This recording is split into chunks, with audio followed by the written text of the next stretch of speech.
참으로 좋은 날입니다. 하나님의 기뻐하심이 넘치게 임하시기를 바랍니다. 저는 오늘 요한복음 3장 6절로 8절의 말씀을 가지고 인격을 지니신 성령님이란 제목으로 은혜를 나누고자 합니다.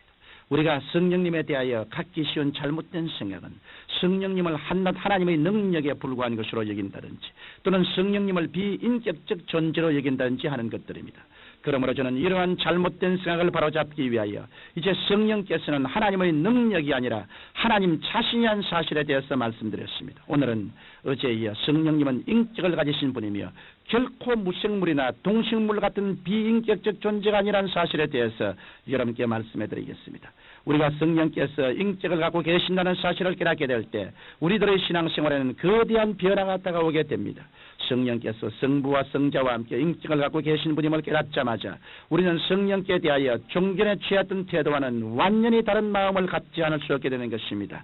다시 말해서 성령께서 인격을 소유하고 계시는 것을 깨닫게 되면 우리는 성령님을 예배하게 되고 찬양하게 되며 성령님을 이용하려고 하던 잘못된 생각을 돌이켜 성령님께 순복하여 쓰임받게 되기를 원할 것입니다.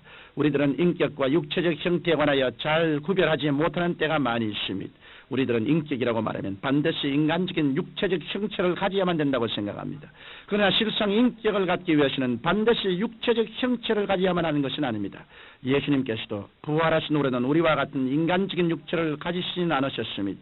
또 성부 하나님께서도 인격을 갖고 계시지만 영이시기 때문에 육체적인 형체를 갖고 계시지 않습니다. 그러므로 육체적인 형체가 있든지 없든지 상관없이 인격적 속성을 가졌으면 인격을 가지신 것입니다. 이와 같이 성령께서는 인간의 눈으로 볼 수 있는 형체는 갖고 계시지 않지만 인격이 가질 수 있는 모든 속성을 갖고 계십니다. 그러므로 성령께서는 인격을 소유하고 계신 분입니다. 성경은 이 사실에 대해서 명백하게 증거하고 있습니다. 첫째로 성경에서는 성령님을 계속적으로 인격적인 대명사로 부르고 계십니다. 성경 요한복음에서 예수님께서는 성령님을 그라는 인칭 대명사를 사용하고 부르셨습니다. 요한복음 15장 26절에는 내가 아버지께로서 너에게 보내는 보혜사고 아버지께로서 나오시는 진리의 성령이 오실 때 그가 나를 증거하실 것이라고 말씀하고 있습니다. 또 요한복음 16장 7절로 8절에는 내가 떠나지 아니하면 보혜사가 너희에게로 오시지 아니할 것이요 내가 가면 그를 너희에게 보내리니 그가 와서 죄에 대하여 의에 대하여 심판에 대하여 세상을 책망하리라고 기록되어 있습니다. 뿐만 아니라 요한복음 16장 13절로 15절에서도 예수님께서는 성령님을 계속적으로 그라는 인격적 대명사로 지칭하고 있습니다. 이와 같이 성경에서는 성령님을 지칭할 때 인격적 대명사를 사용하고 있으므로 우리는 성령님이 인격적인 존재되심을 분명히 알 수 있습니다. 둘째로 성경에는 인격적 존재만이 행할 수 있는 활동을 성령께서도 행하시고 계신다는 사실이 기록되어 있습니다. 성령께서 인격적 존재로서 활동하시는 것에 대한 성경 규절은 매우 많이 있습니다. 그 중에서 몇 가지만 말씀드리겠습니다. 먼저 성령께서는 주 예수 그리스도와 교회에 대하여 친히 증거하시고 말씀하십니다. 또 성령께서는 말할 수 없는 탄식으로 친히 우리를 위하여 간구하시기도 합니다.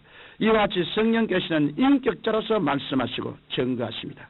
또한 성령께서는 성도들의 연약함을 도우고 위로해 주십니다. 성경 사도행전 9장 31절에는 그리하여 온 유대와 갈릴리와 사마리아 교회가 평안하여 든든히 서가고 주를 경외함과 성령의 위로로 진행하여 수가 더 많아지냐고 말씀하고 있습니다. 여기에서 성령의 위로라는 말은 성령의 후원이라고도 사용되는 말로서 교회의 성장과 부흥을 위하여 성령께서는 후원자로서 도와주시고 계신다는 말입니다. 나아가서 성령께서는 진리로 우리들을 가르치시고 인도해 주십니다. 요한복음 14장 26절에는 보혜사 곧 아버지께서 내 이름으로 보내실 성령 그가 너희에게 모든 것을 가르치시고 내가 너희에게 말한 모든 것을 생각나게 하시라고 말씀하고 있습니다. 뿐만 아니라 성령께서는 주님의 사업을 지도하시기도 하고 또 주님의 사업을 위하여 일꾼을 선택하시기도 합니다. 사도행전 13장 2절에 보면 성령이 가라사대 내가 불러시키는 일을 위하여 바나바와 사울을 따로 세우라 하시니 기록되어 있습니다. 이처럼 성령께서는 주님의 사업을 친히 주관하셔서 일꾼들을 택하여 쓰시는 인격적인 일을 행하시는 것입니다. 이와 같이 성경에는 성령님의 인격적인 활동에 대하여 여러 가지로 증거하고 있습니다. 그러므로 우리는 이러한 사실로부터 성령께서는 인격을 지니신 분이시라는 사실을 확실히 알 수가 있는 것입니다.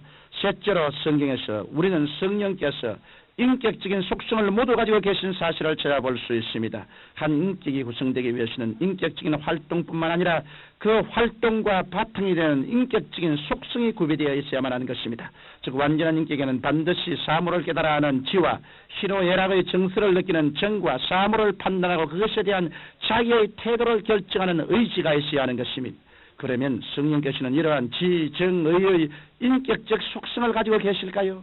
먼저 성령님의 지성에 대해서 살펴보면 성경 고린도전서 2장 10절에 오직 하나님이 성령으로 이것을 우리에게 보이셨으니 성령은 모든 것과 하나님의 깊은 것이라도 통달하시느라고 말씀하고 있습니다. 또 로마서 8장 27절에 보면 마음을 감찰하시는 이가 성령의 생각을 아시나니 이는 성령이 하나님의 뜻대로 성도를 위하여 간구하심이라고 기록되어 있습니다. 이와 같이 성령께서는 하나님의 깊은 지식까지라도 통달하여 아시며 또 생각하는 지각을 소유하고 계십니다. 나아가서 성령께서는 인간의 마음을 아시고 하나님의 뜻으로 간구해 주시기도 하는 것입니다. 다음으로 성령께서는 감정을 갖고 계십니다.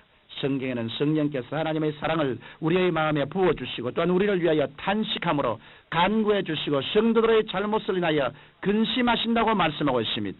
이와 같은 성경 말씀은 성령께서 풍부한 감정을 소유하고 계신다는 것을 증명해 주고 있는 것입니다. 나아가서 성경은 성령께서 의지를 갖고 계신 분임을 증거하고 있습니다. 성경 고린도전서 12장 11절에는 이 모든 일은 같은 한 성령이 행하사 그 뜻대로 각 사람에게 나누어 주시냐라고 말씀하셨습니다. 이처럼 성령께서는 의지를 가지시고 자신의 뜻과 계획대로 역사하십니다. 오늘날 어떠한 사람들은 자기 마음대로 성령을 사용하려고 하는데 이것은 가장 어리석은 짓입니다. 성령께서는 분명한 인격을 가지시고 사람의 뜻대로가 아니라 성령님 자신의 뜻대로 사람들에게 일을 시키시고 사람들을 사용하시는 것입니다. 이와 같이 성령께서는 지정의를 모두 소유하신 완전한 인격의 소유자이십니다. 청취자 여러분, 인격을 가진 분에게는 인격적으로 대접해야 합니다. 그런데 성령께서는 가장 완전하고 가장 성결하며 가장 고매한 인격을 가지신 분이십니다. 그러므로 여러분은 성령님을 인격자로 인정하고 인격적으로 환영하며 인격적으로 모시드리고 의지하고 예배하고 감사드리십시오. 그럴 때 성령께서는 여러분 가운데 충만히 거하셔서 여러분의 영혼이 잘됨같이 범사에 잘되며 강건하고 생명을 얻되 풍성이 없는 길로 이끌어 주실 것입니다. 살아계신 우리 아버지 하나님, 인격적인 성령께서 우리와 같이 계심을 감사합니다. 항상 우리의 선생이 되시고 위로자가 되신 성령께서 우리를 위해서 기도해 주시고 위로해 주시고 격려해 주시며 힘과 지혜를 주심을 감사합니다. 성령이여 모든 청취자들 속에 능력 있는 인격자로서 함께 하옵소서. 예수님 이름으로 기도합니다. 아멘.